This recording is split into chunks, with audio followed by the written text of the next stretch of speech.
आज एक बहुत ही दुखद घटना आपके साथ शेयर करने वाली हूँ। मेरे 4 सब्सक्राइबर हैं, उनका गर्भपात हो गया। गर्भपात का जो कॉमन रीज़न है वो ही मैं आपके साथ शेयर करने वाली हूँ, ताकि गलती से भी अगर वो गलतियाँ आप कर रहे हैं तो वो गलतियाँ आप बिल्कुल अवॉइड करिए। वीडियो काफ़ी इन्फॉर्मेटिव है। मैं आपसे यही रिक्वेस्ट करूँगी कि पूरी वीडियो ज़रूर सुने ताकि उन गलतियों से आप बच सकें।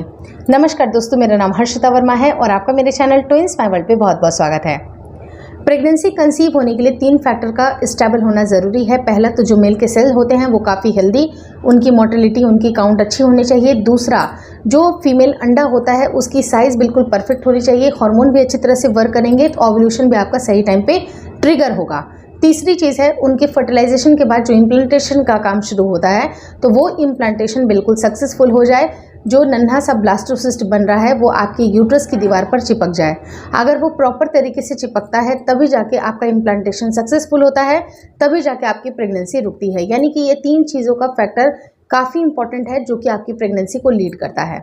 लेकिन कई बार क्या होता है कि कुछ औरतें कुछ ऐसी मिस्टेक करती हैं, वो भी खास करके इम्प्लांटेशन के दौरान, जो कि गलतियां आपको नहीं करनी चाहिए। और मेरे चारों सब्सक्राइबर ने एक कॉमन गलती ये की थी कि उन्होंने इम्प्लांटेशन के दौरान हेयर वॉश किया था। यानी कि इम्प्लांटेशन के दौरान आपको हेयर वॉश बिल्कुल अवॉइड करनी है।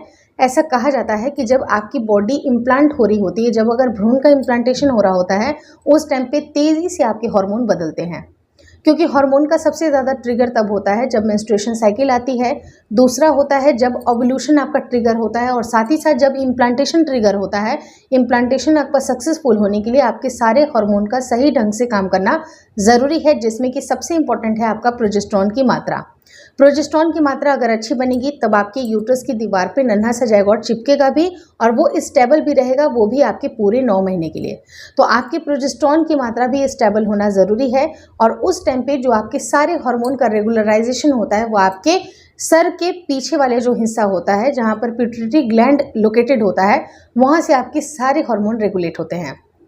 अगर आपके एंडोक्राइन सिस्टम की बात की जाए तो सारे हार्मोन वहीं से रेगुलेट होते हैं, तो उनमें आपकी बॉडी की तासीर को मेंटेन रहना ज़रूरी है। जो गर्म तासीर होती है उसमें इम्प्लांटेशन सक्सेसफुल होने के चांसेस बनते हैं, लेकिन सडन अगर आप अपनी बॉडी की तासीर को बदलती हैं, उससे इम्प्लांटेशन फेल होने की दिक्कतें आती हैं। अब होता क्या है कि हेयर वॉश करने से सडन आपकी बॉडी की तासीर बदलती है और उससे इम्प्लांटेशन डिस्टर्ब होता है। और मे भी बहुत दिनों से अगर आपने ट्राई कर रखा है, कुछ ना कुछ अगर यूट्रस में प्रॉब्लम है, आपकी एंडोमेट्रियम की थिकनिंग अच्छी नहीं बनती है, आपके हार्मोन बिगड़ते हैं, और बहुत सारे जो फैक्टर होते हैं जिसकी वजह से अगर आप प्रेगनेंसी अभी तक कंसीव नहीं कर पाई हैं, तो आपको ये ट्रिक ज़रूर फॉलो करना चाहिए। अगर आप हेयर वॉश करती हैं इम्प्लांटेशन के दौरान तो देख लीजिएगा कि बहुत ज़्यादा प्रॉब्लमेटिक हो सकता है।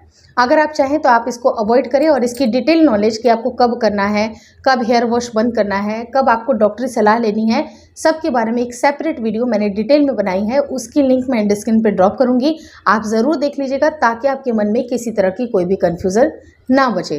तो आपको हेयर वॉश ट्रिक को ज़रूर फॉलो करना चाहिए।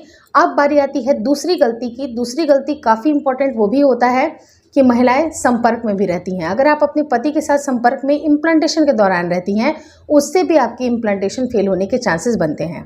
उसका रीज़न ये होता है कि जो मिल्क के सेल्स होते हैं उनके अंदर प्रोस्टाग्लैंडिन नाम का हार्मोन होता है, जो कि आपके यूट्रस में कॉन्ट्रैक्शन क्रिएट करता है।